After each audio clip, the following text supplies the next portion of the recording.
Bore da iawn I chi gyd a chroeso cynnes i'r oedfa ar fore digon o'r yn ein hanes ni. Diolch yn fawr iawn I chi gyd am ymuno ni heddi. Gobeithio gewch chi fendith o gyd addoli ni. Croeso cynnes iawn.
Ar ôl iddo glywed bod Ioan wedi garcharu, aeth Iesu ymaith I Galilea. A chan adael Nazareth aeth I fyw I Garpernaim, tref ar lan y môr yng nghyffiniau Sabulon a Naftali, fel y cyflawnid y gair a lefarwydd trwy Eseia'r proffwyd. Gwlad Sabulon a gwlad Naftali, ar y ffordd i'r môr, tu hwnt i'r Iorddonen, Galilea'r cenhedloedd.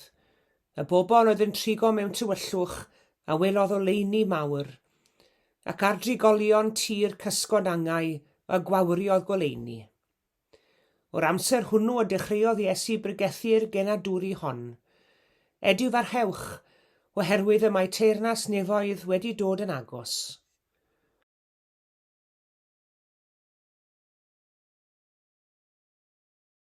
Wrth gerdded ar lan môr Galilea, gwelodd Iesu ddau frawd, Seimon a elwyd Pedr, ac Andreas ei frawd, yn bwrw rhwydi'r môr. Pysgotwyr oeddynt. A dywedodd wrthynt, dewch ar fy ôl I, ac fe'ch gwnaf yn bysgotwyr dynion. Gadawsant I rhwydi'r unwaith a'i ganlun Ac wedi iddo fynd ymlaen oddi yno, gwelodd ddau frawd arall, Iago, fab Zebedeus, a Ioan I frawd, yn y cwch gyda Zebedeus I tad, yn cywiro'i rhwydau. Galwodd hwythau, ac ar unwaith, gan adael y cwch a'i tad, canlynasant ef.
bai fi'n gofyn i chi pa waith neu ba swydd y byddech chi'n dwlu gwneud. Neu fel maen nhw'n dweud yn Saesneg, beth fyddech dream job chi? Tybed beth byddech ateb? Beth fyddech swydd ddelfrydol? Gadewch i ni gael breuddwydio am funud fach. Ddes i ar draws yn ddiweddar restr o swyddi go iawn, ond swyddi go anarferol hefyd. Y cyntaf oedd dreifiwr peli golff. Y person hwnnw sydd ar hawl i fynd i mewn i lynnoedd ar gyrsiau golff, i adfer peri golff ac yna i clynhau a'i ail gwerthu. Neu beth am y swydd hon? Profwr llithren dŵr, water slide tester. Mae parciau dŵr yn llogi pobl i brofi sleidiau dŵr newydd a'i graddio yn ôl i diogelwch, i hwyl a'i cysur. Os ych chi'n anturus ac yn hoffi glychu, efallai bydde hon yn swydd wych i chi. Ond dyma fy ffefryn ni, profwr gwely. Os ych chi'n hoffi cysgu, dyma'r swydd i chi. Mae profwyr gwely yn cael eu cyflogi i brofi a graddio matresu o ran i cysur ac ansawdd i cwsg. Wel, mae rhywun yn gorfod profi bob losin a phob siocled newydd siwr o fod. Mae rhywun yn gorfod profi paneidio de a choffi ynghyd â gwin a ffrosecco. Ie, pe bai chi'n cael dewis a chyfle i wneud unrhyw swydd yn y byd, be byddech swydd ddelfrydol chi tybed? Bob tro bydda i'n darllen hanes Iesu'n galw'r disgyblion cynta, bydda i wastad yn rhyfeddu at ba mor gyflym y ddywedon nhw ie i wahoddiad Iesu. Ai dyma oedd ei swydd ddelfrydol tybed? Gan i bod nhw'n bysgotwyr ty beth, a o'n nhw'n wir yn breuddwydio'n dywel fach am waith oedd yn golygu lot o deithio, bod i ffwrdd iddi wrth i teuluoedd, ac yn y pen draw wynebu erledigaeth a charchar a hyd yn oed marwolaeth. Ydy hynny'n swno fel eich swydd ddelfrydol chi, dwedwch? Felly, beth oedd yn peri iddyn nhw adael i teuluoedd a'i cartrefi a'i swyddi i ddilyn sair coed breuddwydiol a diymhongar? Bob hyn a hyn bydd cylchgronau ffilm neu wefannau yn cyhoeddi straeon am actorion a drodd lawr rôl actio arbennig o dda. Beth be bai nhw wedi dweud ie? Be be bai nhw wedi derbyn? A wnaethon nhw golli cyfle i wneud enw iddi hunain. Fi wrthododd yr actor Tim Roth rôl Snape yn ffilmiau Harry Potter, oherwydd i fod yn gwybod y bydde'r ffilmiau yn cynhyrchu llawer o nwyddau, mygiau a chrysau tŷ a phethau tebyg. A fel y ddywedodd e mewn cyfweliad rhyw dro, doeddwn ni ddim yn barod i fod ar focs bwyd neb. Fi wrthododd yr actor Sean Connery ei rôl fel glandaf yn y ffilmiau Lord of the Rings, oherwydd nad oedd e'n deall y stori. Ac mewn cyfweliad rhyw dro fe ddywedodd e, wnes i eriod i ddeall, ddarllenes i'r llyfr, ddarllenes i'r sgript, fe weles i'r ffilm, a dwi dal ddim yn ei ddeall. Ond, a wnaeth e'r penderfyniad cywir? Wel, a wnaeth y disgyblion y penderfyniad cywir? Fi'n credu bod y disgyblion wedi ymateb yn gadarnhaol i wahoddiad Iesu Grist i fod yn bysgotwyr dynion yn gyntaf oherwydd i bod nhw yn deall y stori. I bod nhw'n deall yn iawn. I bod nhw'n deall bod dilyn Iesu yn golygu byw bywyd yn ei holl gyflawnder. Yn y degfed bennod o Efengyl Ioan, mae Iesu'n siarad â'r Phariseaid sydd wedi i feirniadu fe am iachau dyn dall ar y saboth. Ac fel rhan o ymateb Iesu iddyn nhw, mae fe'n dweud, dim ond i ddwy na lladd a dinistrio dawl lleidir, ond dwi wedi dod mwyn iddyn nhw gael bywyd, a'i gael yn ei holl gyflawnder. Mae yna duedd yn o'n ni gyd i ddilyn ein trywydd ein hunain mewn bywyd yn dosau. Rhoi mwy o sylw i'n blaenoriaethau ni, i'n diogelwch ni'n hunain, i'n diffiniad ni'n hunain o lwyddiant. Ond beth os oes bywyd helaethach wedi lenwi a mwy o lywenydd a gobaith a thangnefedd nac y gallwn ni ei ddychmygu? Os y'n ni'n mesur ein bywyd yn hermau llwyddiant, fyddwn ni byth yn dod o hyd i bwynt terfyn. Hynny yw, rhyw greaduriaid anghennus iawn i ni, yndyfe? Pwy fwyaf fi'n ni cael a mwyaf fi'n ni moyn. Fe allwn ni anelu at fwy a fwy o lwyddiant, ac yn yr un modd fe allwn ni ennill mwy a mwy o arian. Does dim terfyn iddo fe o gwbl. Ond mae yna wahaniaeth rhwng byw bywyd llwyddiannus a byw bywyd ystyrlon. Mewn ymchwil ddiweddar am ystyr bywyd ystyrlon, fe ddeithbwyd i'r casgliad fod 4 thema amlwg yn dod i'r golwg. 4 peth sy'n hanfodol ar gyfer byw bywyd ystyrlon.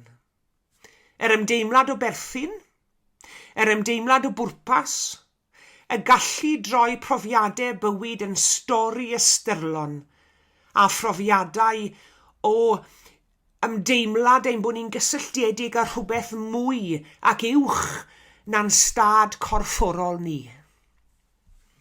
Pan alwodd Iesu'r disgyblion cynta, dewch ar fy ôl I, medde fe, ac fe'ch gwnaf yn bysgotwyr dynion, mae e'n cynnig iddyn nhw, fel y mae'n cynnig I ni heddi, ymdeimlad o berthyn, ymdeimlad o bwrpas, stori sy'n gwneud synwyr o'r byd, a phrofiad trosgynnol, mae'n ein herio ni ddewis bywyd yn ei gyflawnder. Yn Iesu y ceir bywyd o'r fath. Dewch ar fy ôl I, medde fe. Dewch ar fy ôl I chi gael profi'r bywyd hwn sydd yn fywyd yn wir, yn fywyd cyflawn. Yr ail reswm oedd y disgyblion wedi cytuno I dderbyn gwahoddiad Iesu fi'n credu yw oherwydd I fod yn cynnig iddyn nhw gyfle arbennig iawn, cyfle I arwain eraill i'r bywyd hwn hefyd.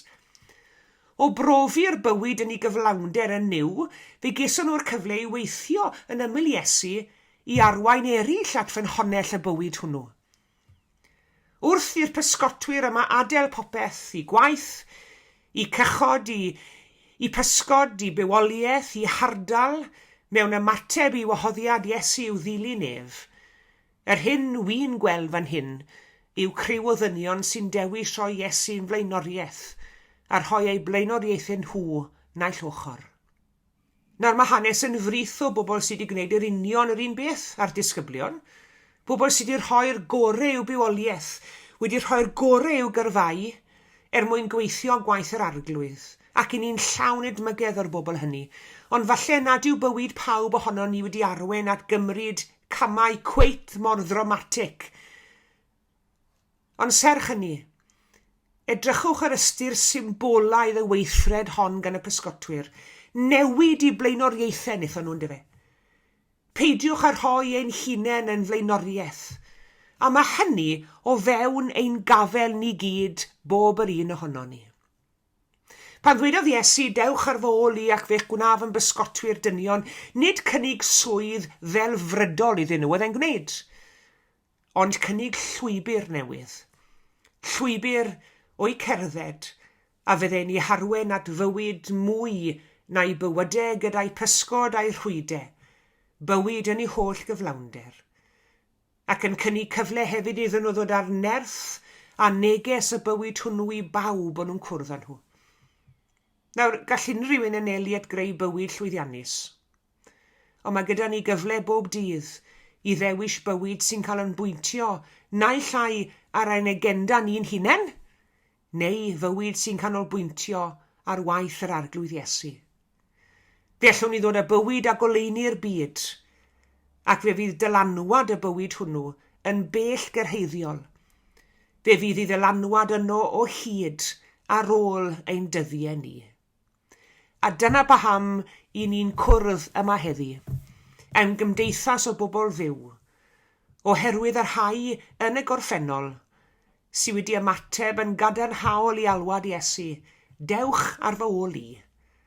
Dyna beth yw eglwys, cymdeithas o bobl sy'n byw bywyd yn ei holl gyflawnder.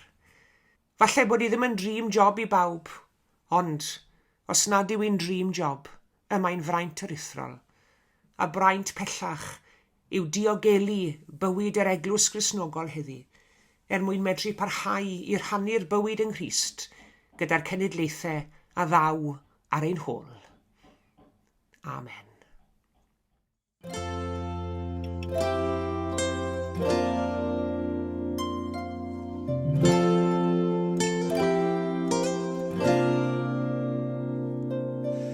Cymer arglwydd feini oesi, uwch chysegri oll i ti, cymer fy munudau fod fydd yn llifo dy glod.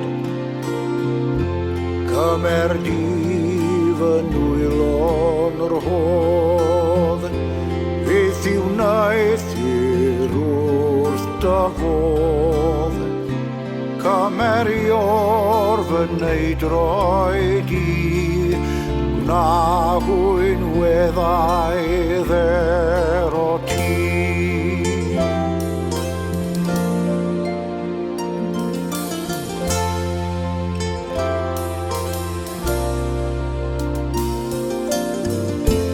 Cymer di fy llais yn lan, am fy mrenin boed fy nghan. Cymer fy ngwefusau, llanw hwynt a ddeiriau di. Cymer fair ar das i ddim, min i fynw natal dim.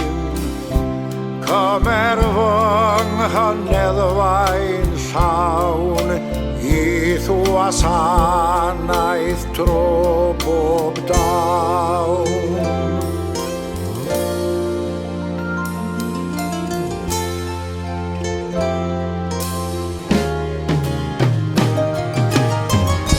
Cymer mwy fe wyllus i, gwna hi'n un ar eiddo ti.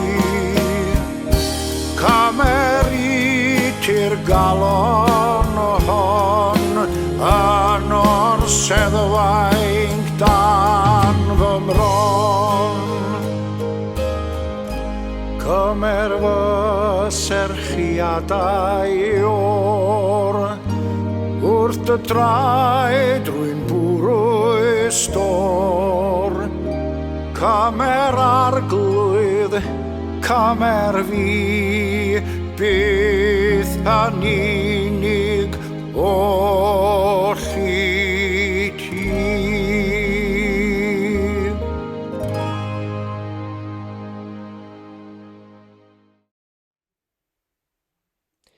Gweddiwn.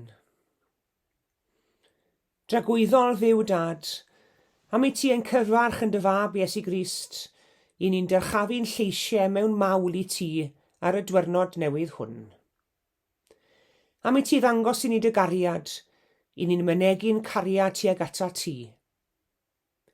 Am i Iesu'n galw i'w ganlyn, i ni'n dathlu'n galwedigaeth ac i ni'n cyflwyno'n hunain ein doniau a'n diffygion, ein ffydd a'n ffeileddau, i ti ein cymryd, ein cywiro a'n defnyddio yng ngwaith dy deyrnast. Grist ein brawd, yr wyt ti yn ein galw ac yn ein cymell, deuwch ar fy ôl i, canlynwch fi. Helpa ni o Dad i ymateb ac i ddilyn, nid rhan o'r ffordd, ond i ddiwedd y daith. Nid yn achlysurol, ond bob amser.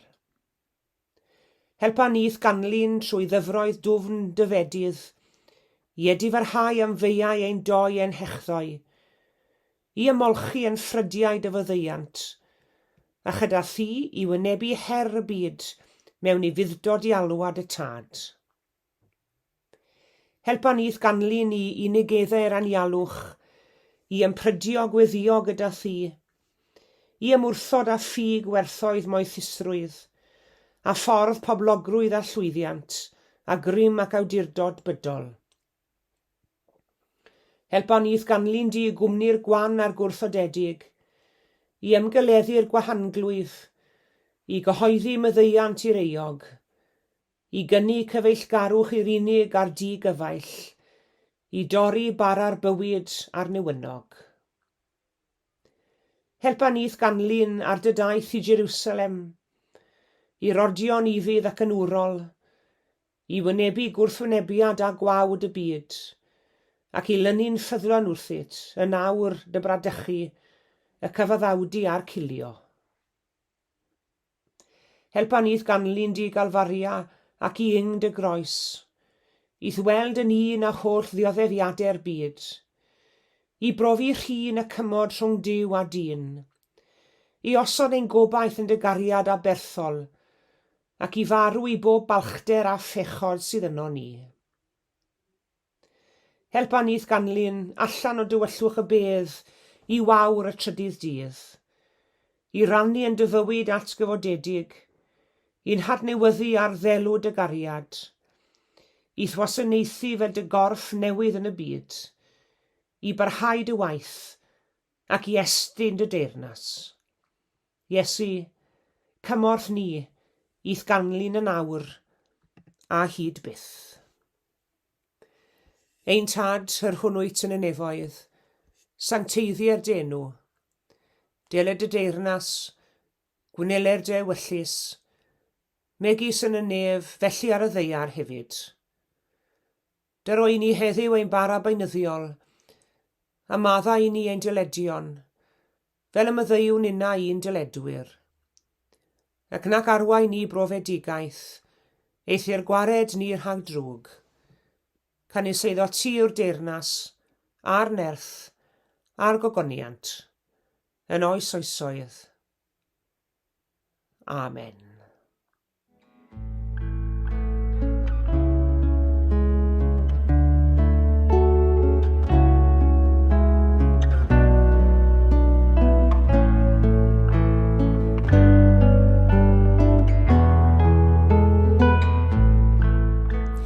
Diolch yn fawr iawn i chi gyd am eich cwmni yn yr oedfa heddi. Tan y Sul nesaf, cadwch yn ddiogel ac yn iach ac yn gynnes.